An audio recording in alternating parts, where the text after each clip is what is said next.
On my wedding day, no one from my family showed up. I called Mom. She laughed. "We're in Europe with your sister." My sister added, "Why bother? She'll be divorced soon." I said, "Nothing. I just sent a photo of me with a surprise guest." Mom kept calling. I smiled, turned off my phone, and walked down the aisle. On a winter afternoon in Manhattan, Emily Carter had just finished an editorial meeting and was gazing at the snow that had begun to fall outside the office window. The white crystals drifting down from the grey sky brought a quiet satisfaction to her heart. She still felt childlike excitement whenever it snowed. "Emily, have you read the new manuscript?"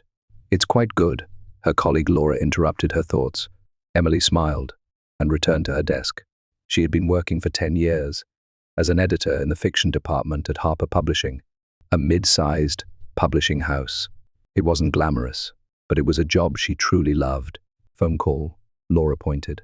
Emily reached for the office phone with a start, but Laura shook her head and said, "Your cell." Emily took her mobile phone from her bag and looked at the screen. Seeing Mummy displayed, she let out a small sigh. "Emily, why aren't you answering your phone?" "I've called 3 times. Catherine Carter's voice was, as usual, slightly high-pitched and demanding. "I was working." "Is something wrong? You haven't forgotten about dinner tonight, have you?" Emily closed her eyes. She had completely forgotten. Tonight was the celebration dinner for her stepfather Richard's 60th birthday. Richard was the man who had married her mother when Emily was 15. He wasn't cold, but they didn't have a particularly close relationship either. "Of course I remember. 7, right?" Emily lied. 6:30. "Sophie has already contacted me to say she's arriving. She can manage her schedule properly, it seems." Emily bit her tongue. Her sister Sophie was Catherine's pride and joy and a frequent object of comparison. Sophie worked as a manager at an upscale boutique and possessed both a refined appearance and social skills. She was like a copy of her mother in her younger years. "I'll do my best," Emily answered simply. "And Daniel Harris is coming tonight too. Remember him. The son of that real estate company. Do wear something decent for once." Emily rolled her eyes. Her mother was constantly scheming to marry her off to a suitable man. "Got it," she replied and hung up. Laura was watching her with curious eyes. "Family dinner?" "Yes, my stepfather's birthday. And my mother's usual find-a-husband game." "Who is it this time?" "The son of some real estate tycoon." Emily shrugged. "But I have Michael." Laura smiled. "Yes, Michael is a good man." Michael Evans was a colleague who had transferred from the marketing department of an IT company to the publishing industry 2 years ago. They had quietly nurtured a romantic relationship and had just recently started living together. He was intellectual and kind and, like Emily, preferred a life away from flashiness.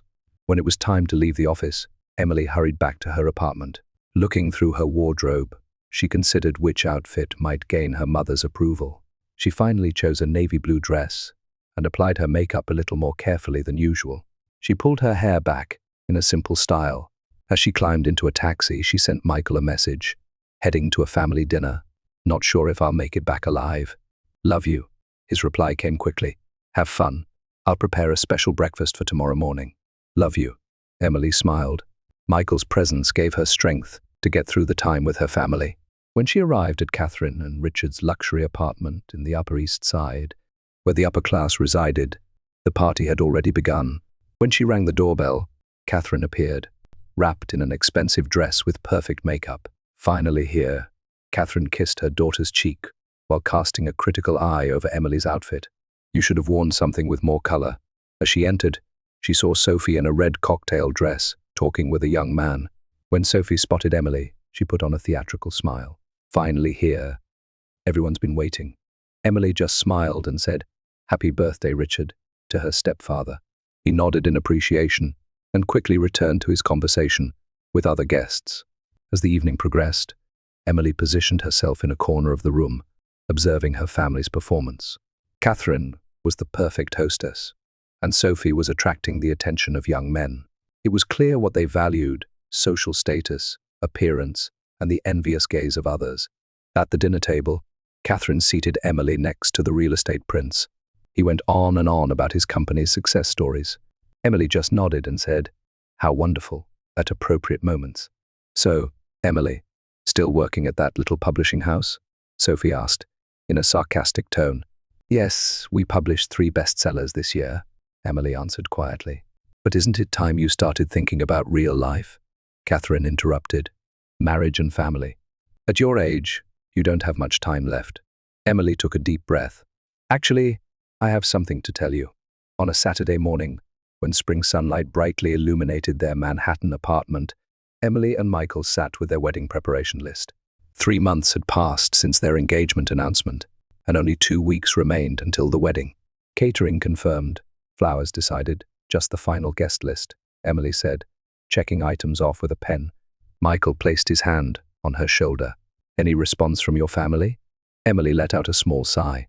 When she announced her engagement, Catherine and Sophie's reactions were as expected. You're marrying that man? There are men with better prospects, her mother had said, and Sophie had remarked sarcastically, just like you, sis, always choosing the ordinary. Richard hadn't expressed an opinion but clearly sided with his wife. Not yet, but Mom said yesterday she'd think about it. Michael took her hand. It's okay. We have my family, and most importantly, we have each other. Emily smiled. Michael's parents were warm and had genuinely celebrated their son's engagement. They had accepted Emily as a family member from the first time they met. There's one thing I'm concerned about, Emily said quietly. My grandmother, Lillian. Lillian Brooks was Catherine's mother, with whom Emily had shared a special bond since childhood. Whenever she disagreed with Catherine, she would always run to her grandmother's house, and Lillian would welcome her warmly. I haven't been allowed to see her since she was diagnosed with severe dementia 10 years ago. According to Mum, she's in a special nursing facility where outings are impossible and visits are prohibited because meeting strangers causes her to panic. But you want to invite her to the wedding? Michael understood her feelings.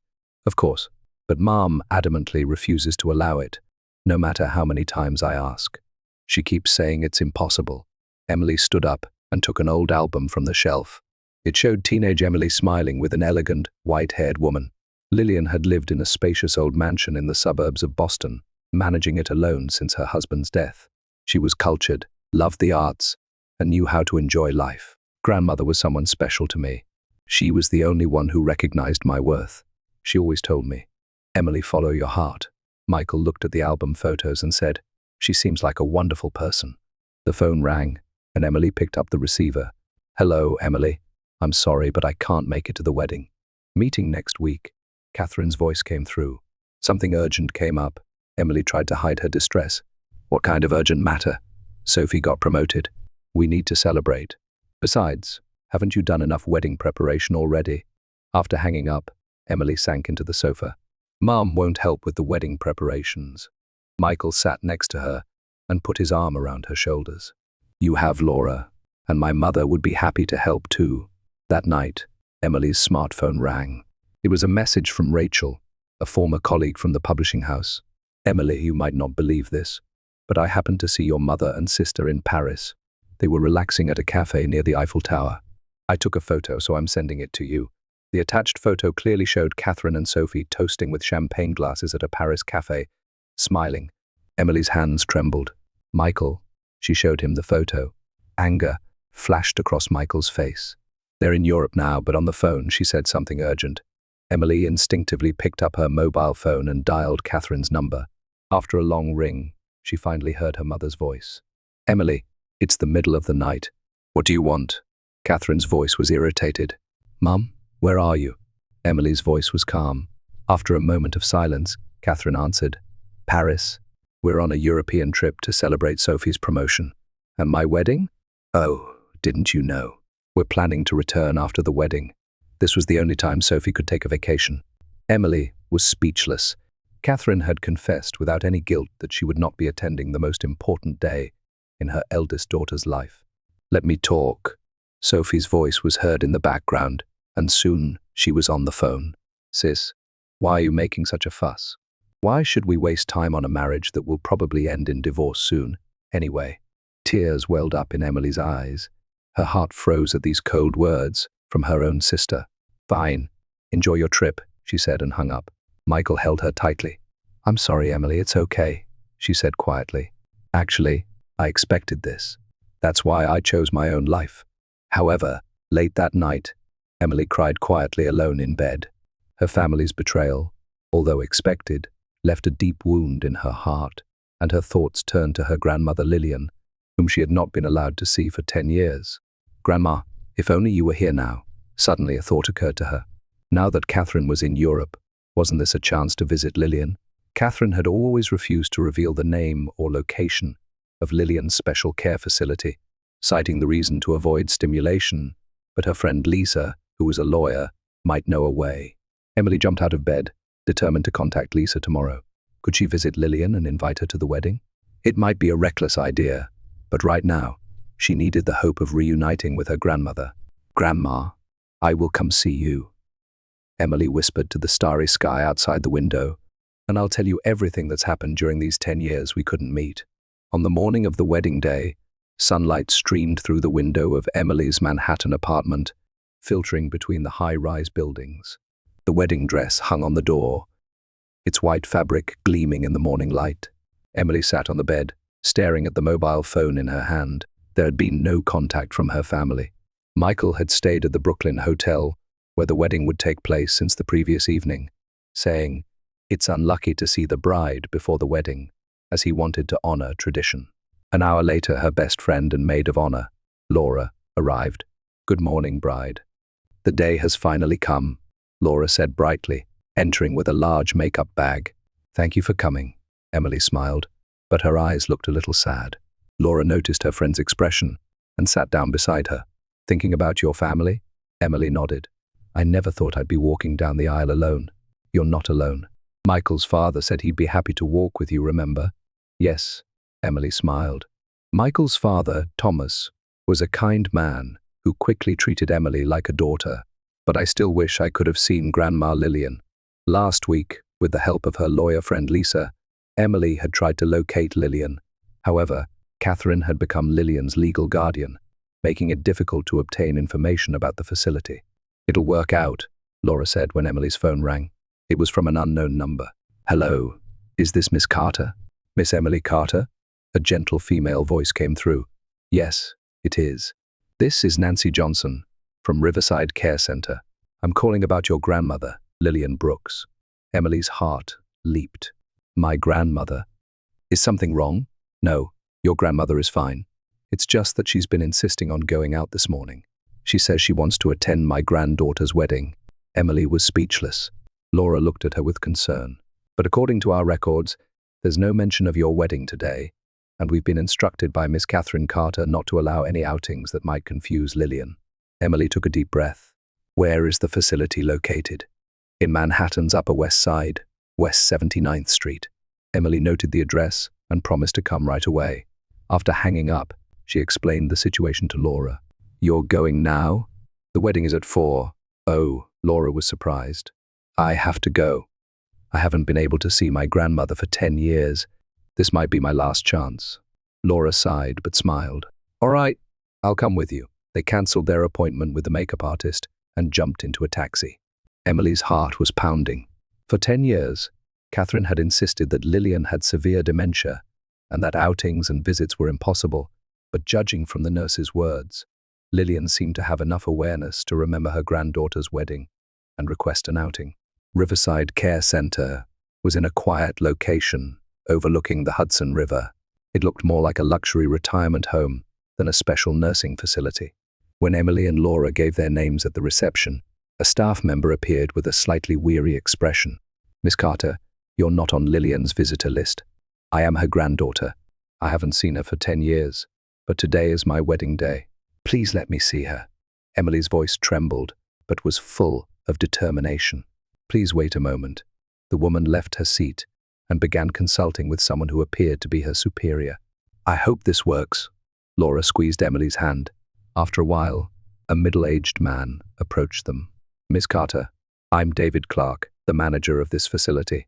I understand the situation. Actually, Lillian is one of our most active and healthy residents. She has mild dementia, but it doesn't interfere with her daily life, and she lives quite independently." Emily was confused, but my mother said my grandmother had severe dementia and couldn't go out or have visitors. David made a difficult expression. We were instructed by Miss Catherine to avoid causing confusion to Lillian by limiting visitors and outings. However, according to the doctor's diagnosis, Lillian can go out with appropriate accompaniment. Anger welled up in Emily. Catherine had been lying for 10 years. "Please let me see my grandmother," she said quietly. David guided her to an elevator and took her to a bright lounge on the 3rd floor. When the white-haired woman sitting in a chair by the window turned around, Emily couldn't hold back her tears. Lillian, Grandma. Lillian's face was etched with fine wrinkles, but her blue eyes were as sharp and intelligent as they had been 10 years ago. When she saw Emily, she slowly stood up. "Emily, is it really you?" Lillian's voice had weakened slightly, but her expression was filled with joy. They embraced and remained that way for a long time. Emily's tears fell on Lillian's shoulder. "Why didn't you come to see me until now?" Lillian asked quietly. Emily explained the circumstances, how Catherine had consistently claimed that Lillian had severe dementia and could not go out or have visitors, and how she wasn't even told the location of the facility. Sadness appeared in Lillian's eyes. "She falsified my condition to gain control of my assets. When I was diagnosed with dementia, there was indeed a period when I was temporarily confused, but it was never that severe. Yet Catherine declared me incapable of judgment and began managing my property." Emily was shocked. "That's terrible. Catherine and Sophie have been living a luxurious life using my retirement funds. I know they stopped visiting me so they could go on European trips." Laura entered the room with David. "Emily, we don't have much time. It's already noon." Emily held Lillian's hand. "Grandma, I'm getting married today. I want you to come with me." Lillian's face brightened. "Of course I'll come. But since Catherine hasn't given permission," David cleared his throat. "Actually, according to the doctor's judgment, Lillian can go out temporarily as long as she has proper accompaniment. There's no legal issue. I'll take full responsibility," Emily said firmly. Hours later, with Laura's arrangements, a hairstylist had done Lillian's hair and makeup, and dressed in an elegant dress that Emily had prepared in advance, she looked years younger. Arriving at the hotel and getting ready, Emily made a decision. She took out her smartphone and took a picture with Lillian Emily in her wedding dress, and Lillian in her elegant attire, sitting in the mother of the bride's seat, both smiling happily. Emily sent that photo to Catherine and Sophie. The attached message was simple: "With my real family." Immediately, calls from Catherine began ringing once, twice, 3 times. Emily turned off her smartphone and smiled at Lillian. "Let's go, Grandma. Will you walk down the aisle with me?" Lillian nodded, tears flowing. "It would be my honor, Emily." As the wedding march began to play, Emily took Lillian's arm. Surrounded by the warm smiles of friends gathered at the venue, they slowly began walking down the aisle. At the altar, Michael waited for her with loving eyes. "This is real family," Emily thought to herself. "A family bound by love and respect." Wedding bells rang out, and the garden of the small Brooklyn hotel was filled with blessings. As Emily and Michael exchanged a kiss, applause erupted from the gathered people. They walked hand in hand, smiling at the attendees. Lillian wiped away tears in the front row. At the reception, Lillian became the center of attention. Everyone was captivated by her elegance, intelligence, and sharp wit and insight. Colleagues from the publishing house eagerly discussed literature with Lillian, and Michael's parents warmly welcomed her into the family circle. "Your grandmother is a wonderful person," Michael's mother, Helen, whispered to Emily. "There's no sign of dementia anywhere." Emily smiled. "She does have mild dementia, but nothing like what Mom claimed. It was a lie to make people think Grandma couldn't manage her own assets." Helen frowned. "That's terrible. I'm considering legal action," Emily answered quietly. "But today, I just want to feel happy." On the dance floor, Michael gently guided Lillian, and they danced gracefully to a quiet melody. Watching the scene, Emily felt her heart fill. At this moment, she was surrounded by family in the truest sense. The day after the wedding, Emily and Michael took Lillian back to Riverside Care Center. Before leaving, Lillian gripped her granddaughter's hand tightly. "You'll come back, won't you?" There was anxiety in her eyes. "Of course, Grandma. I'll never leave you again," Emily promised. When they returned to their apartment, Emily's cell phone had been ringing continuously. She exchanged glances with Michael, took a deep breath, and answered. "Emily, what is the meaning of this?" Catherine's angry voice resonated. "Of what, Mum?" Emily replied calmly. "You took Mother out of the facility without permission. She's a dementia patient. Do you realize how dangerous that is? Grandma enjoyed the wedding. She conversed with many people and even danced. That might be a temporary improvement. Dementia has such moments. Catherine's voice wavered slightly. Come to our apartment in 3 hours. We need to talk, Emily said and hung up. Afterward, Emily contacted Lisa for legal advice. She wanted to be prepared before Catherine arrived. Just after noon, the doorbell of the Manhattan apartment rang. Catherine and Sophie stood there. Both looked tired, still suffering from jet lag. Come in. Emily guided them to the living room. Michael was in the kitchen, but after greeting them he said, "You should talk alone," and went out. First, I want an explanation, Catherine began as soon as she sat down. Why did you take Mother out without permission? Emily answered calmly. Grandma has mild dementia, but it's not as severe as you claimed. Why didn't you let me see her for 10 years? It was for Mother's sake. The doctor said it was important not to stimulate her. Really? Emily placed documents on the table. Here's the medical diagnosis from Riverside Care Center. It clearly states that Grandma can go out with appropriate accompaniment and that family interaction is beneficial for maintaining cognitive function. Catherine stumbled for words, and Sophie looked anxiously at her mother. That's not all, is it? Emily continued. I heard from Grandma you falsified her condition to gain control of her assets. The color drained from Catherine's face. Let's stop lying. Emily's voice trembled, but was full of strong will. Lisa investigated for me. Hundreds of thousands of dollars have been withdrawn from Grandma's assets over the past 10 years. Where did that money go? After a long silence, Catherine's shoulders slumped. All right. Her voice became small. At first, I really thought it was for Mother's sake. She was temporarily confused, and I thought it would be safer if I managed her assets. But as time passed, you used it for your and Sophie's luxurious lifestyle, Emily said coldly. We have rights too. Sophie suddenly raised her voice. Grandma's money belongs to the family. She can't possibly use it all anyway. Emily looked at Sophie with stern eyes. That's a thief's excuse. What do you intend to do? Catherine asked, looking tired. I've consulted with a lawyer. I plan to start legal proceedings to transfer Grandma's asset management rights to me and to investigate the misused funds. Catherine and Sophie looked at each other. Fear flickered in their eyes. If you do that, we'll go bankrupt, Sophie cried out. Our life until now, you have options, Emily said calmly. First, I proceed with legal action as I just mentioned. Second, Mom voluntarily relinquishes control of Grandma's assets and plans to repay the money used. Catherine was silent for a long time, but eventually said in a small voice, I choose the second option. The conversation moved to negotiating specific conditions and discussing Lillian's future life. Catherine initially insisted on taking Lillian into her own home, but Emily refused. Grandma will live near my husband and me. I plan to find a small house where we can spend weekends together. Of course, Mum and Sophie are welcome to visit. When the conversation concluded, Catherine stood up, looking tired. I'll go now. At the door, she turned back. Emily, I'm not as cold-hearted as you think. I just made the wrong choices. I know, Mom, Emily replied quietly, but it will take time to rebuild trust. After Catherine and Sophie left, Emily sank into the sofa and heaved a deep sigh. Michael returned and sat next to her. Are you okay? He asked gently. Emily rested her head on his shoulder. I'm fine now. Grandma can be free, and we can create a real family. On Christmas morning, a year after the wedding, Emily was looking out the window of her new home in the New York suburbs at the snow accumulated in the garden.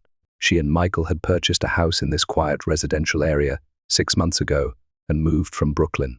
A small cottage where Lillian lived was a 5-minute walk from their house. Coffee? Michael offered a mug. His warm smile made Emily feel fulfilled. Thank you. Is Grandma still sleeping? No, she's already up, decorating the Christmas tree. She said she wants to finish it before breakfast. Emily smiled. Lillian had become remarkably energetic over the past year. Her assets were properly managed, and the balance between appropriate independence and family support had a positive effect on her health. The doctor said her dementia's progression had stopped. Daily walks with Michael, reading sessions with Emily, and volunteering at the local senior center twice a week gave her a sense of purpose. It's going to be lively today, Emily said. Yes, my parents are looking forward to it too. Michael's parents had been staying at a hotel since yesterday. On the table was an unopened letter from Catherine. She and Sophie had also been invited to dinner today. Rebuilding the relationship hadn't been easy. Catherine and Richard had divorced, and Catherine, who had been ordered by the court to return the money she had misappropriated from Lillian's assets, could no longer live the luxurious life she once had. Sophie, too, had lost her job as manager at the upscale boutique and had taken a more modest position. As Emily had worried, the repayment plan had significantly changed their lives, but it had also become an opportunity to learn humility. A few months ago, Catherine had acknowledged her mistakes for the first time and apologized to Emily and Lillian. "You still can't forgive your mother?" Michael asked gently. Emily thought deeply. The word forgive is easy, but rebuilding trust takes time. But at least today is Christmas. It might be a chance for a new beginning. Lillian peeked her face out from the living room. "Would you two help me with the decorations?" Emily and Michael stood up, smiling. As the three of them decorated the tree together, Emily was enveloped in a feeling of gratitude. Life wasn't perfect, but she was now surrounded by true family. In the afternoon, the doorbell rang. Catherine and Sophie stood there.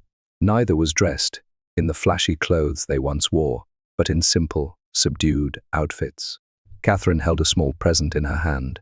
"Merry Christmas," she said, looking a bit nervous. "Merry Christmas, Mom." Emily smiled and invited them in. "Come in. Everyone's waiting." In the living room, Lillian sat on the sofa, talking with Michael's parents. When she saw Catherine and Sophie, there was a moment of tension, but Lillian smiled gently. "I'm glad you came." The time around the dinner table was initially awkward, but gradually, conversation began to flow. Catherine and Sophie began to smile at Lillian's witty stories. "True family isn't just about blood ties, but about respecting and supporting each other," Lillian said, raising her wine glass. "Here's to everyone here today." Emily clasped Michael's hand as she quietly clinked glasses. Her other hand rested on her slightly swollen belly.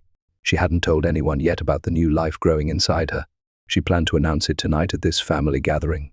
To new beginnings, Emily thought to herself, and to the bonds of true family.